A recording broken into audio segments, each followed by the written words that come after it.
Olá, bom dia, paz do Senhor. Hoje, dia 23 de abril, sexta-feira, sextou, e nós estamos na presença do Senhor. Mais um dia, mais uma sexta-feira, mais uma semana que o Senhor nos dá. Ao Senhor todo louvor, toda honra e toda glória em nome de Jesus. Estamos lendo a palavra do Senhor todos os dias e estamos cada dia uma pequena porção pensando a respeito, depois colocando as nossas causas, né, os nossos sentimentos diante da presença do Senhor, nossa casa, nossa família, o nosso país, em nome de Jesus, porque temos vivido dias muito terríveis, trágicos, né? Por essa situação toda, mas o Senhor é Deus. E a Bíblia fala que nós devemos buscar ao Senhor em tempo e fora de tempo. Devemos falar sobre o Senhor, sobre as suas leis, sobre a sua palavra em tempo e fora de tempo. A Bíblia fala que nós devemos carregar essa palavra. Por onde formos, temos que estar incutindo, né, na nossa vida, na nossa mente, no nosso coração. Então é o que nós fazemos todos os dias aqui, e que glória a Deus pela tua vida, por você estar aí comigo em comunhão, e nós estarmos vivendo, né, isso que a pastora Mara chama de igreja sem parede. Realmente é uma igreja sem parede, né? Dentro dos, vamos dizer assim, dentro de todos os limites, né, o Senhor tem nos dado uma série vamos dizer, de estratégias para que nós possamos estudar a palavra, pensar sobre a palavra de Deus, estarmos em comunhão, conectados, não agora mais pela distância, mas por causa de um sentimento, de uma comunhão, né, de estarmos conectados todos os dias, e isso é uma grande bênção em nome de Jesus. Então, vamos dar continuidade à palavra do Senhor. Estou lendo Mateus capítulo 18, Mateus capítulo 18, que fala sobre quem é o maior no reino dos céus, né? E o Senhor Jesus está discorrendo sobre isso. E agora nós paramos numa passagem, né, que fala sobre a parábola da ovelha perdida. Então a parábola da ovelha perdida, né, a gente já conversou, a parábola da ovelha perdida, o Senhor Jesus possivelmente, ele fala em dois momentos diferentes a mesma parábola. Por quê? Porque eu falei para você que o contexto de Mateus 18 é diferente do contexto de Lucas 15. Né? Mateus 18, o Senhor está conversando com seus discípulos para falar quem é o maior no reino dos céus. Enquanto Lucas capítulo 15, o Senhor Jesus está com outro tipo de público, né? Que são os pecadores, né? Os cobradores de impostos e também os fariseus. Então você perceba que o tipo de ouvinte é diferente, né? Entre Mateus capítulo 18 e Lucas capítulo 15. Claro que não obstante estarmos falando a respeito desses detalhes, mas só para a gente entender que o Senhor Jesus, possivelmente, ele está repetindo a mesma parábola. Não é que agora não é apenas a perspectiva de Mateus que é diferente da perspectiva de Lucas. Não, são dois momentos diferentes, né? São duas circunstâncias diferentes, contextos históricos diferentes, né? Tanto é que em Lucas capítulo 15, o Senhor Jesus atrela a parábola da ovelha perdida, a dracma perdida, culminando, né, nesse mesmo assunto, culminando na parábola do filho pródigo. Enquanto aqui não, aqui só existe essa parábola, porque Jesus está falando mais particularmente com seus discípulos. Bom, dito tudo isso, então eu acho que é uma das parábolas, aí sou eu que estou achando, né? É uma das parábolas mais importantes para nós, principalmente para o nosso ministério. Qual é o nosso ministério? Bom, alguns têm o ministério do evangelismo, e pontuam as suas vidas, e até mesmo a própria igreja em si, né, com essa marca do evangelismo, né, de pregar o evangelho, e claro, uma grande bênção, é uma liderança forte, é o mover de Deus, são pessoas constituídas, inspiradas pelo Espírito Santo. Outros têm um outro tipo de ministério. Quando você faz alusão lá aos ministérios, né, do Espírito Santo, que são 5, a Bíblia fala, né, que nós só veremos a plenitude, o crescimento, né? Efésios capítulo 4, a partir do versículo 11, fala sobre esses ministérios, né, que o Senhor chamou alguns para apóstolos, outros para profetas, outros para evangelistas, outros para pastores e outros para mestres. Está lá escrito. E nós veremos a perfeita varonilidade através e a partir da manifestação desses ministérios do Espírito Santo sobre o corpo de Jesus Cristo, né? Então, nesses 5 ministérios do Espírito Santo, a gente tem aqui as características, né, que vamos chamar assim, uma igreja precisa destacar, observar, né? Não precisa ter o título, né? Não é porque tem o título, olha apóstolo, olha profeta, olha evangelista, nem sempre. Aí o que Efésios 4 está preocupado não é com o título, né? Não é em determinar o título. Não obstante, para cada ministério existem características particulares, singulares de cada ministério. Mas é mais do que isso, porque a Bíblia fala que a perfeita varonilidade, né, daquele que é perfeito, Jesus Cristo, vai se manifestar através desses 5 ministérios, alguns diriam ministérios, né, que são necessários. Mas mais do que isso, é essa personalidade espiritual, essa persona espiritual que o Senhor insere e deseja inserir nas igrejas, no dia a dia, no convívio, porque isso é muito importante, né? Então o apóstolo, ou aquele que tem um ministério apostólico, é o ministério do fundamento, daquele que sempre está sendo enviado, né, como missionário. Outras igrejas, ao invés de chamar apóstolo, chama missionário, mas a forma etimológica da palavra, a raiz da palavra é a mesma, né? Enviado para um serviço, enviado para uma tarefa específica. Então aquele que é enviado para isso, geralmente é para fundamentar, é para ensinar e colocar, vamos chamar aqui assim, aquele novo projeto, aquela nova igreja, sobre patamares, né? Patamares do Evangelho, da Bíblia, do convívio social, da comunidade ali local, né? E depois a Bíblia fala do profeta. Por que profeta? Profeta para nós é aquele que profere a palavra de Deus, né? O profeta é a mão inversa do sacerdote. O sacerdote leva o anseio do povo à presença do Pai, né? O profeta é a mão inversa, leva o anseio de Deus ao povo, né? Então é profeta e sacerdote. Então o profeta é aquele que profere a palavra de Deus, ou seja, é aquele que estará em via de regra estabelecendo o perfil e trazendo o caráter, a característica daquela igreja local, né? Existem igrejas que são mais voltadas para a música, né? Você pode perceber, né? Existem ministérios que são voltados para a música é muito importante e tal, por uma série de razões.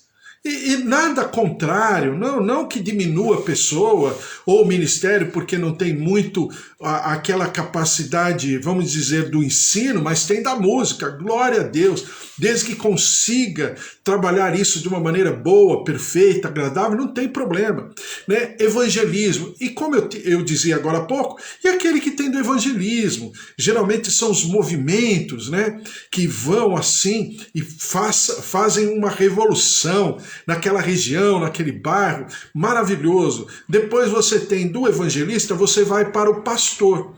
O pastor é um pouco de evangelista, mas é um pouco também do do mestre, do ensino, né?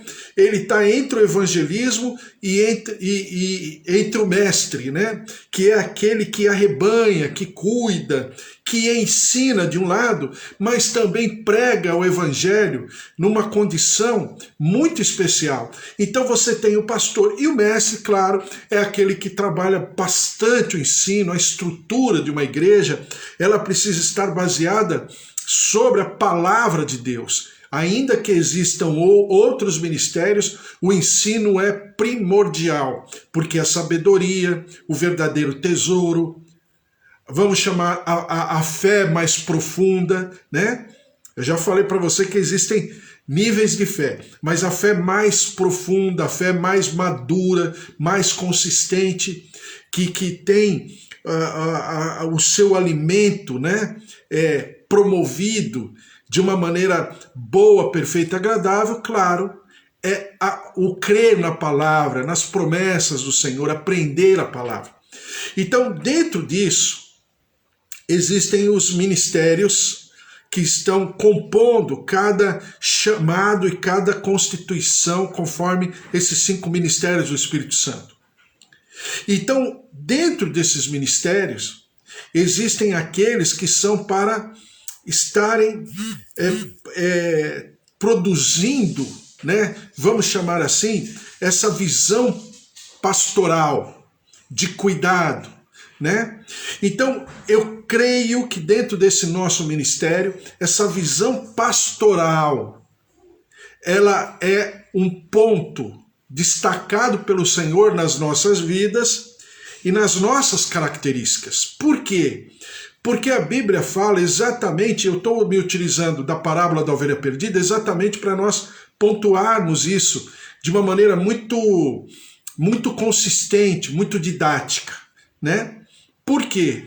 Porque o pastoreio, né, ou pastorado, aquele que se propõe a pastorear, e não é necessariamente ter o título, eu já falei para você, hoje em dia, muito mais hoje em dia, nem sempre o título diz respeito exatamente ao caráter daquele ministério, daquele ministro, daquele pregador ou daquela pessoa, né? Infelizmente, né? Poderia ser mais próximo, mas não é. Então você tem pessoas que, vamos chamar assim, são chamadas de pastores, né? Mas na verdade a pessoa não é um pastor, é um título dentro daquele ministério, dentro daquela igreja que se achou melhor colocar aquele título. E na verdade a pessoa não é um pastor, a pessoa é um preletor, um palestrante, né? Ele fica... E nada contra, hein? Não estou depreciando a pessoa, só estou falando que o título não tem muito a ver com as características, né? O que é ruim para que o povo identifique, né? É muito ruim nesse aspecto. Então, ele tem o nome de pastor, mas ele fica ministrando, palestrando, né? Fazendo conferências de igreja em igreja, de ministério em ministério. Muito difícil ver essa pessoa no seu local. Por quê? Porque ele tem, segundo essa pessoa, ele tem o chamado de pregar por outros lugares. Então ele é um pastor? Não. Na expressão etimológica da palavra pastor, não. Ele é um palestrante, ele é um congressista, ele é sei lá, um grande, e não deprecia, apenas não tem o nome de pastor, né? E assim por diante. Existem alguns, e teve uma moda na Inglaterra, depois essa moda, e a gente passa por modas também, né? E essa moda passou pelos Estados Unidos e depois aportou aqui no Brasil, que é o apóstolo, né? A figura do apóstolo. Então, a figura do apóstolo, dentro da nossa cultura brasileira, é aquele que decide destinos, né? Então, ele fica numa escrivaninha e ele fica ali pontuando, você vai para lá, você vem para cá, vão fazer isso, vão fazer aquilo, isso eu não quero que faça, tal. Então, ele virou um gestor, um administrador.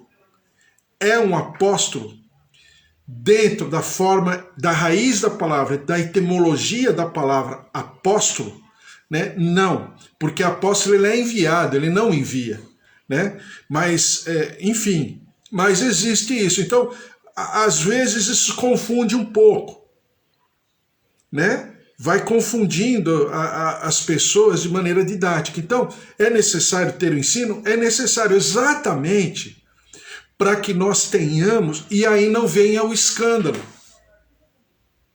Lembra que eu falei para você que a primeira parte desse texto é sobre o escândalo? Não apenas não ser, né, autor de escândalos, mas também não ser escandalizado. Por quê? Porque numa dessa, né, vamos dizer que um palestrante, pregador, congressista, muito conhecido, né, que está lá naquela igreja, aí vem lá uma senhorinha, serva do Senhor, né, aí chega lá para ele, num momento talvez errado, dentro da programação daquele pregador e tudo, ele está correndo, aí ele fala, olha pregador, puxa vida, quantos anos eu ouço o Senhor, né? Há quantas vezes eu chamei minha família para ouvirmos o Senhor, e o Senhor veio aqui, olha, eu queria dar esse presente para o Senhor, né? Eu fiz aqui um bolinho de cenoura com chocolate, e eu fiz aqui para o Senhor e tal. Dependendo da correria, dependendo daquilo, porque ele é um palestrante, ele não é um pastor, ele é um palestrante, ele é um divulgador do Evangelho, né? Volto a repetir, sem depreciar, eu só estou dando, né, o que significa isso. Então ele é um pastor aos olhos daquela senhora.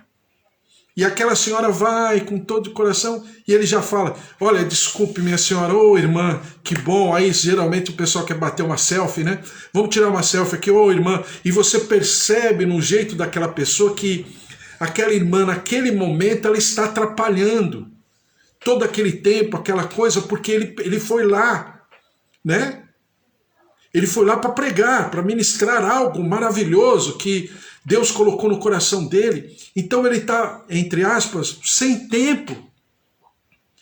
E aí, do jeito que aquele irmão atende, depois pega aquele bolinho, né? Olha aquele bolo, né? Às vezes naquela correria, naquele calor da situação, aí ele pega aquele bolo e já entrega para o seu assessor.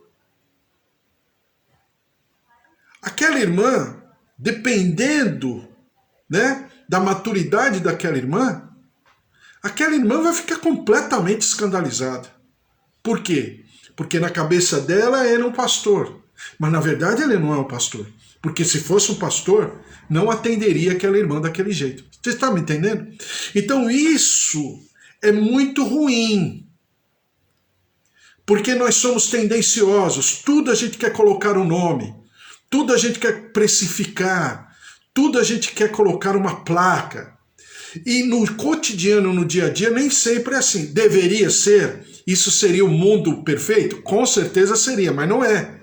Então nós, servos de Deus, mais maduros e tudo, precisamos trabalhar isso no nosso cotidiano, nos bastidores, para que isso não aconteça. E claro que eu estou dando exemplo. Nunca ouvi falar disso, não sei se aconteceu, mas possivelmente já deve ter acontecido. Ou então, encontra aquele palestrante no shopping, no restaurante, né? Com certeza, né? Como um artista, né? Eu acho engraçado, a gente acha engraçado isso, né? O jogador de futebol, o artista, o ator, que é uma figura pública, às vezes num restaurante, em algum lugar, uma pessoa vai com todo carinho e conversa, a pessoa, olha, meu senhor, desculpe, agora eu estou aqui com a minha família. E aí o mundo da pessoa cai naquele momento, né? Por quê? Porque ela tem uma expectativa, ela criou um mito. Mas aquele mito não é mito. Ele é uma pessoa de carne e osso, que tem a sua família, tem a sua particularidade, tem o seu espaço, os seus limites, né? E a pessoa não entende. Isso quando vai para a área de igreja, de pregadores, de cantores, né? Porque a gente agora tem uma denominação, a gente tem o artista gospel, né? Então, e muitos falam e chamam artista gospel. Isso não existe na palavra de Deus. Aliás, isso é contrário completamente à palavra de Deus, chamar alguém de artista gospel. E esses artistas gospel gostam de ser chamados artistas gospel, né? Tem camarim, tem toalhinha branca, exatamente igual aos artistas, né, secularmente falando. Então isso é... Aí depois pega um artista gospel desse e vai lá nos bastidores conversar com ele, com ela. Gente, escandaliza dezenas de pessoas ao mesmo tempo, porque eu já vi muito isso. Então nós, servos de Deus, precisamos entender que o nosso ministério está completamente conectado a essa parábola de maneira muito especial. Então é claro que eu não vou ficar falando, mas eu poderia, todos poderíamos escrever um livro a respeito dessa parábola, porque ela tem muitas particularidades, muitas coisas a ensinar em poucas palavras, as palavras de Jesus Cristo. É por isso que a palavra de Deus é inesgotável. Ela é uma fonte que jorra todos os dias, né? Então Mateus, capítulo 18, versículo 10, fala sobre esse nosso ministério.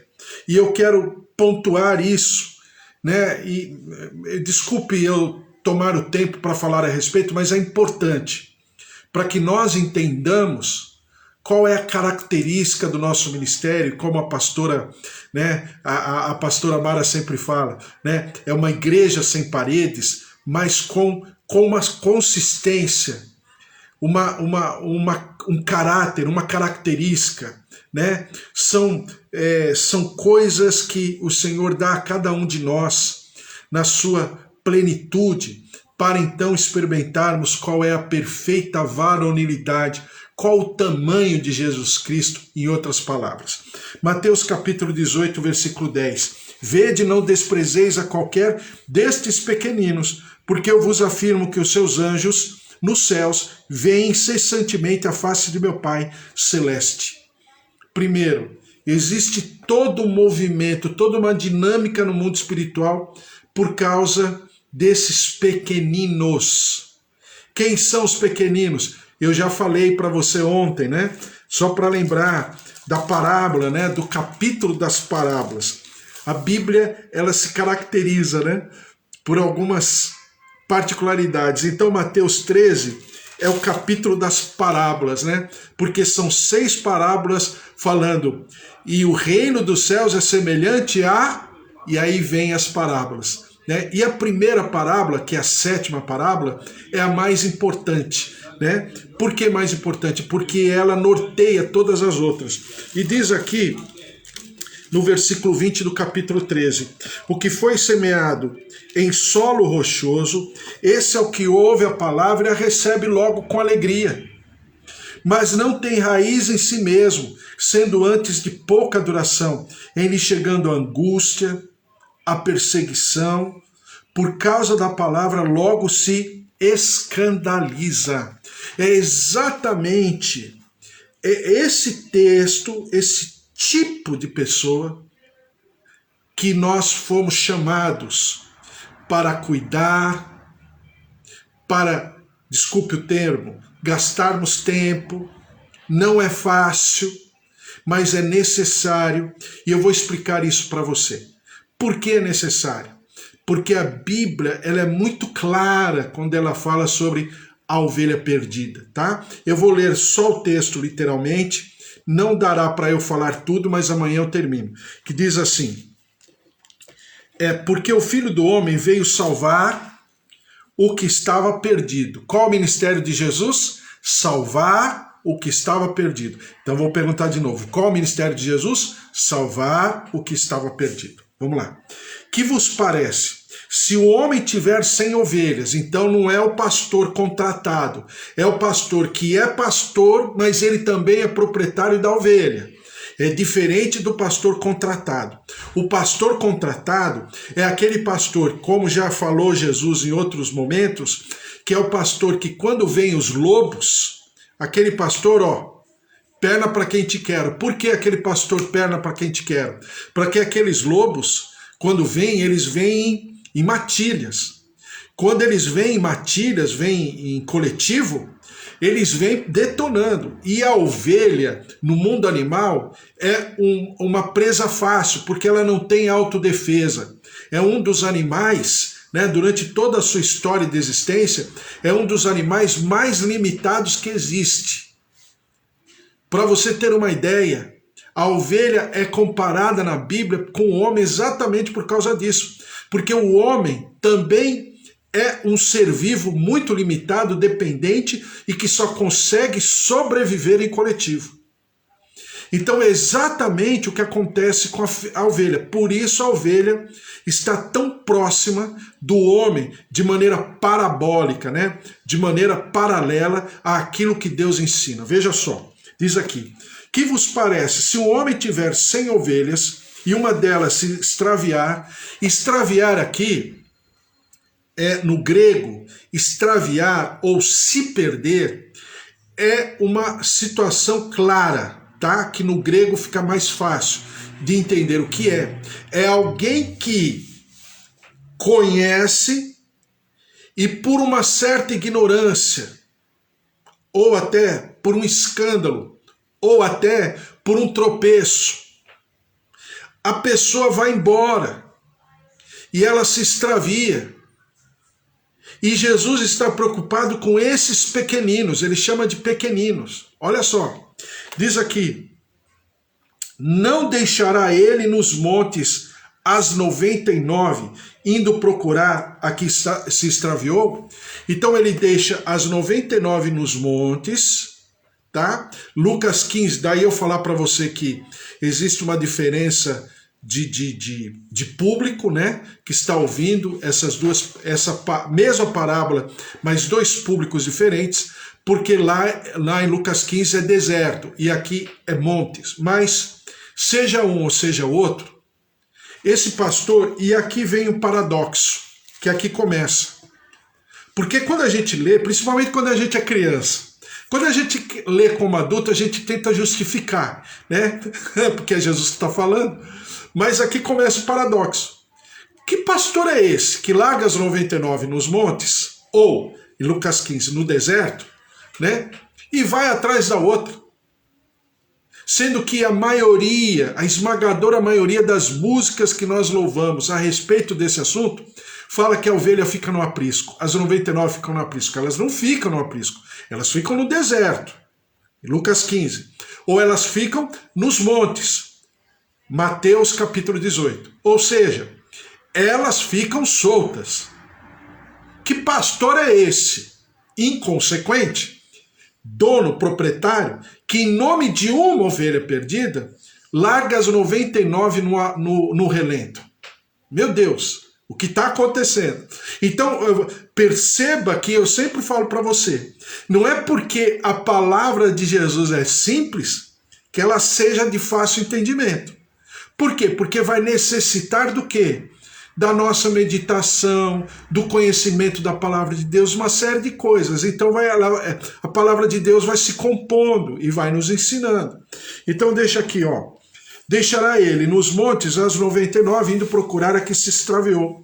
E se porventura a encontra, em verdade vos digo que maior prazer sentirá por causa desta do que pelas 99 que não se extraviaram.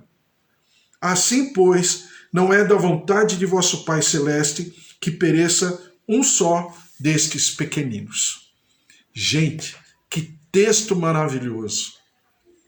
Nós vamos orar e vamos pensar, porque creio eu que diz respeito ao nosso ministério, ao teu ministério e ao meu também, porque se você está me ouvindo, conectado comigo, em comunhão, em plenas 10 horas da manhã, é porque Deus está falando. Então nós vamos pensar e amanhã voltamos a esse assunto. porque é maravilhoso o que Deus fala, como Deus toca, como Deus ensina. E essa palavra é maravilhosa. Eu só vou ler, não vou comentar, Salmo 119, 173 a 176. Salmo 119 fala sobre a palavra, tá? Todo o Salmo de 119. Olha como ele termina. Os últimos versículos do Salmo 119, de 173 em diante. Venha a tua mão socorrer-me, pois escolhi os teus preceitos. Suspiro, Senhor, por tua salvação. A tua lei é todo o meu prazer. Viva a minha alma para louvar-te. Ajudem-me os teus juízos. Ando errante, como ovelha desgarrada. Procura o teu servo, pois não me esqueço dos teus mandamentos. Que palavra, que poesia, que verso maravilhoso. Mas fala dos anseios da ovelha perdida. E essa ovelha perdida, ao contrário do que muita gente prega e pensa, essa ovelha perdida é alguém de dentro, não é de fora. Não é alguém que se extraviou porque não pertence àquele aprisco. Aliás, nem aprisco existe. Jesus larga as 99 no deserto e nos montes. Então é todo um contexto, né? E essa ovelha perdida, muitas vezes, em toda a nossa história de vida, fomos nós. Eu falei isso ontem e termino hoje falando a mesma coisa. Somos nós, por quê? Porque ansiamos. Porque o nosso prazer está na palavra do Senhor. E nos seus, como diz o salmista, e nos seus juízos. Nós temos prazer, mas depois fala assim, procura o teu servo. É a ovelha perdida que sequer tem forças para procurar o seu Senhor. Mas o seu Senhor é quem vai à procura dessa ovelha perdida. Veja como o ambiente ele muda completamente. Quando eu entendo o ministério do Senhor Jesus e, por extensão, quando eu entendo também o meu ministério. Amém? Glória a Deus. Vamos orar, colocar diante do Senhor. A palavra de Deus ela é tão maravilhosa que ela nos enche e nos faz passar o dia inteiro pensando a respeito disso, não é?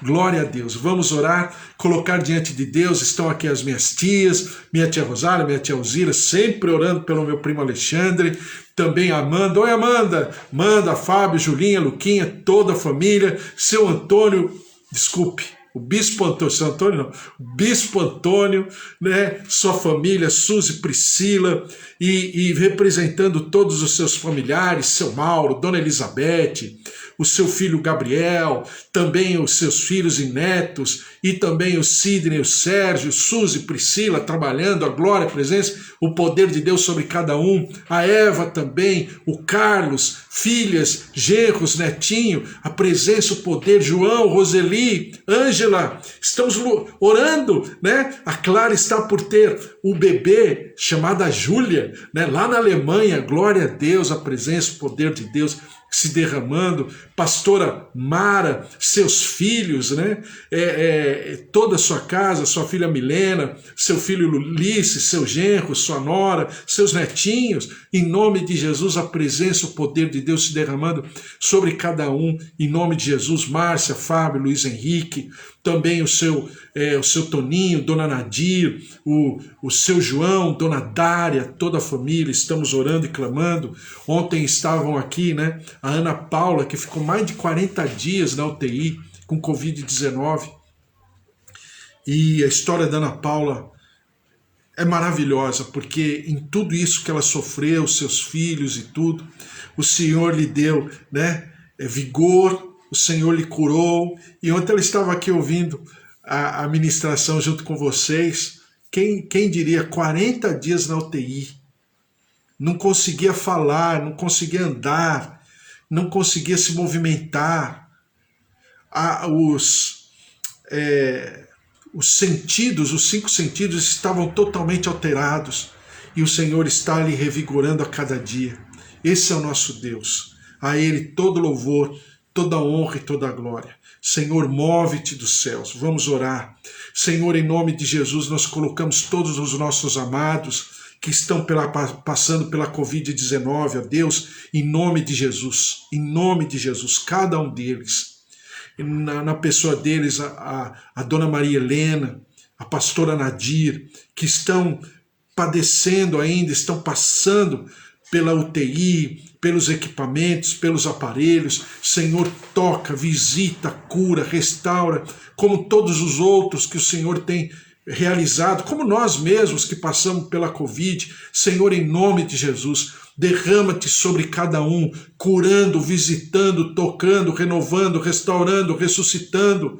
Deus de maravilhas, nossos idosos, nossos pais, os avós, os netos, filhos, Senhor, tios, sobrinhos, o marido, a esposa, visita-nos na nossa casa, nos nossos familiares. Toca com a tua cura, com a tua saúde, com a tua preservação, com o teu suprimento, com a tua provisão. E nós daremos sempre ao Senhor todo louvor, toda honra e toda glória. Em nome de Jesus, como diz o bispo Antônio, cada irmão aqui presente, a paz do Senhor se manifeste.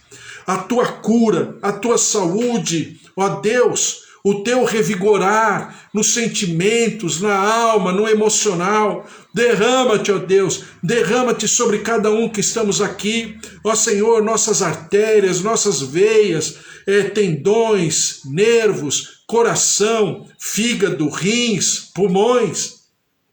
Derrama-te, ó Deus, proteja-nos, toca, visita, protege, estejamos escondidos à sombra do Onipotente, e nós daremos sempre ao Senhor todo louvor, toda honra e toda glória. Senhor, derrama-te sobre o nosso país, em nome de Jesus, tem misericórdia da nossa terra, sara a nossa terra, liberta o nosso povo, vem com a tua cura, com a tua saúde, enxuga a nossa lágrima como nação. Senhor, revigora, renova, Senhor, que hajam todas as condições, toda a instrumentalidade e ferramentas, o Senhor possa tocar esses gestores públicos, ó Deus, toca, visita alguns, ó Deus, para a libertação, para uma mente, uma consciência e um temor de Deus, outros, ó Deus, com o teu juízo, para que realmente saiam desses lugares, porque o nosso povo está padecendo.